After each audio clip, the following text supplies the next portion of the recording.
No, the message should be clear that fortunes can change pretty quickly when you turn the ball over. You've got to take care of it, otherwise that lead could slip away quickly. And from the 25, they work this to the 29, a gain of 4. 9-yard line. 4 yards on the pickup. 2nd and 6. And that is going to do it for this third quarter of action. You are watching the NFL on EA Sports. Browns 28. 2nd and 6, just inside the 30. Play fake. Here's Prescott. Dancing to his left. He's going to... Oh, Prescott stripped. And this is picked up by the Browns. And his guys are going to take over at the 39-yard line. Partner, that one looked like it was over. I mean, they had control, had the football, and the defense had to make a play in order to keep them in the game. That's exactly what they did. And now that door ajar, 2-score game, so hold on here, not done in the 4th. So from the 39 now, they'll come up on a 1st and 10. Buying time to his left. And this is incomplete.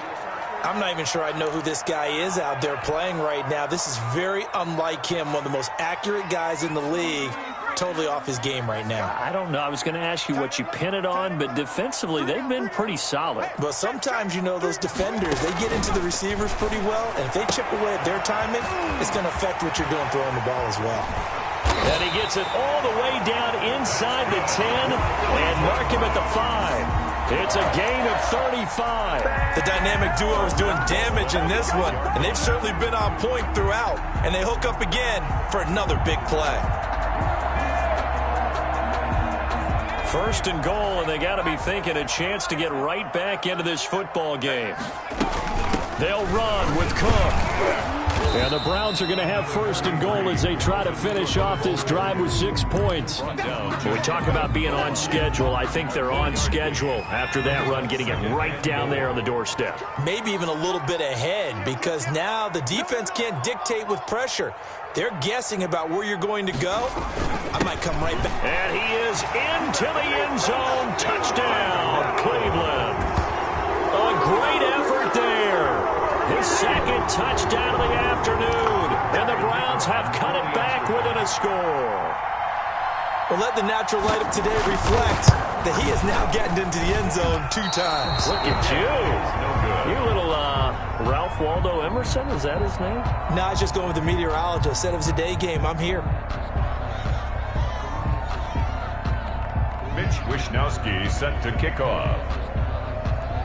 Now he's back out there to boom this one away, maybe with some frustration after the PAT miss. Pulls it in at the 13. A dangerous return man showing it here.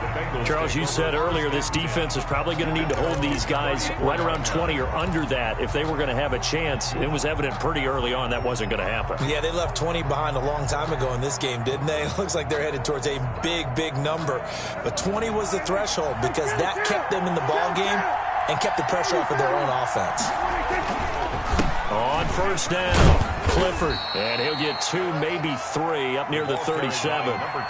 The recipe's pretty simple, I think, right? Just give your superstar the ball, continue to feed him. Yeah, don't overthink this one, right? Make sure he's touching the football, but you're also counting on his intelligence in playing the game as well. If it's not there, don't force the run. Just make sure you hang on to the football and keep the clock ticking. Toward the center of the field, but it's incomplete. He was looking that time to get it to Paris Campbell, and it's 3rd down. Quarterbacks work all the time on manipulating the defense with their eyes and their head movement. In this case, he just stared the receiver down. That allowed for excellent coverage, able to knock that one away. On 3rd down, it's Prescott. Flush to his right. He's got Dallas Goedert, his tight end, over the middle. And he is going to have a Bengals 1st down as they're able to get the 3rd down conversion. A 1st down and then some. Give them 29 yards.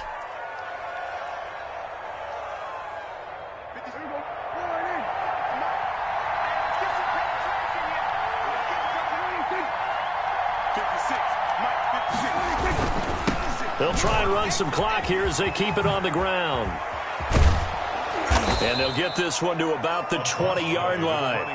That's over 40 yards of movement with those last two plays. At carries like that, that's how they're going to continue to salt this thing away here, Charles, in the fourth quarter. Yeah, how about that? A new set of downs. Clock continues to move.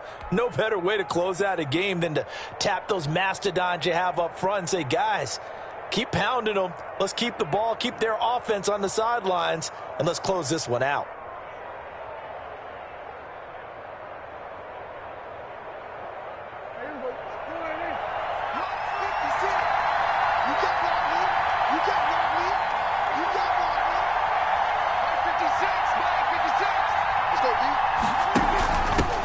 The former second-round pick, this is Joe Mixon. He'll get it inside the red zone, but only for a couple down to the 19. Taken down at the 19. Now, the objective there, I mean, yes, the positive gain, that's nice, but work some clock. Yeah, you're exactly right, but the problem for them is still within a possession, so they can't just sit on it running the ball. They'll have to find a way to throw it effectively as well.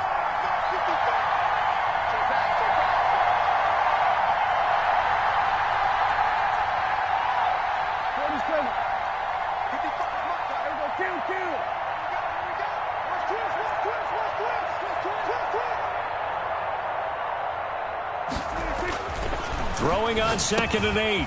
Prescott. Quick hitter here. It's complete. Prescott's pass. And they'll bring him down at the 13-yard line. And now, defensively, they're going to burn their first time out. Remember, they get an extra time built in coming up here shortly at the 2-minute warning.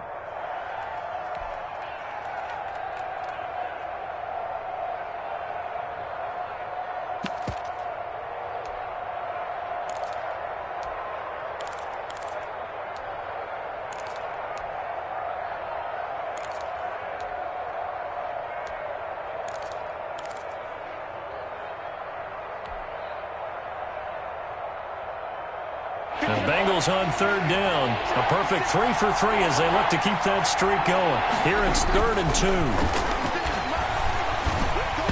And he'll be hit as he releases it, and that'll fall incomplete. Oh, that's got to frustrate him a little bit because it nearly got to him there, and it would have been the first sack of the game. Instead, they're able to influence the release, and they did force the incomplete pass.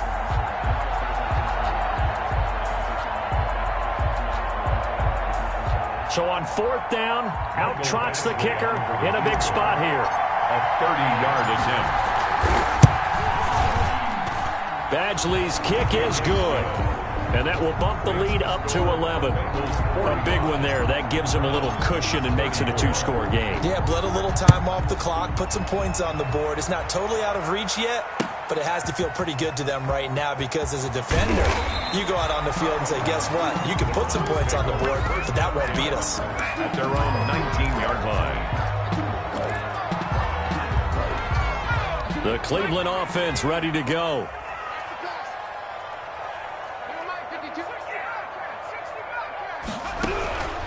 They'll come out throwing here to start the drive. And he's got his man on the out route. And he'll be out of bounds just shy of the 30. It'll be a pickup of 10 yards. And it'll be 2nd and very short. At the 29-yard line.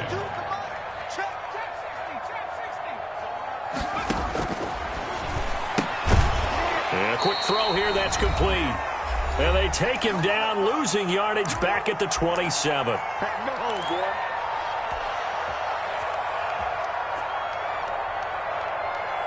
So the Browns in possession of the football here as we get you reset. And let's see what they've come up with offensively after having time to talk it over. Watch the run, watch the run. Where's the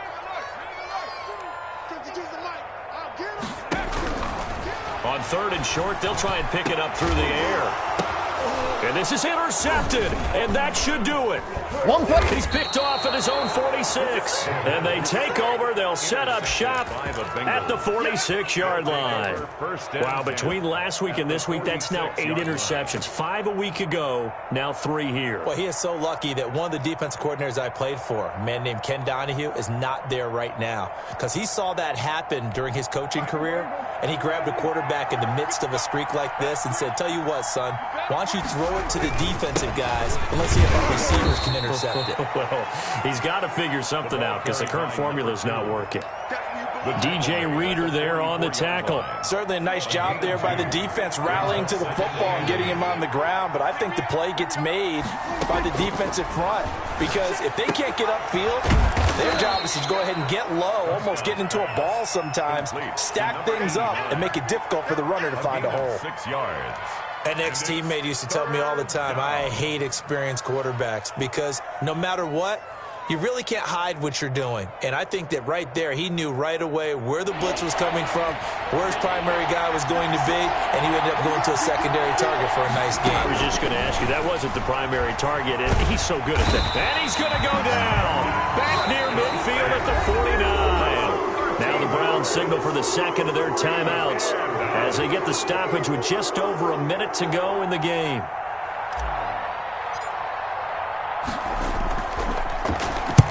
And the kick's away as he angles this one for the sideline. And this will carry out of bounds. Where are they going to spot it now? At about the 18-yard line, it looks like.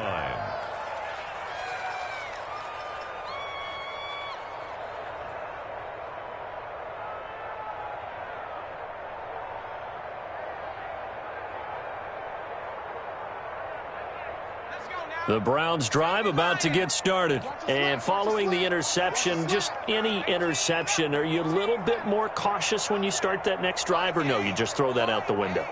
I think you are. I don't think that there's any way you can run back out there and go, totally didn't affect me. Let's just go ahead and be loose with the football again. You're going to... And this is intercepted, and that should do it. Picked off near the 34. And his guys are going to get the football at the 37-yard line. Gosh, you add up last week and this week now, that's 9 interceptions in this 2-game stretch, and we're not done here. It's almost as if they can't even believe their eyes.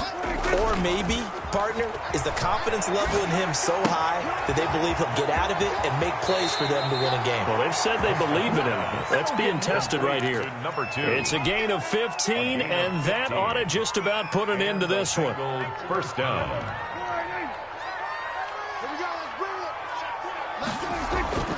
Throwing here, Prescott. And he will find his man on the outside. And he takes it down deep into enemy territory. A big gain there, and that should certainly be enough to put this one in the win column.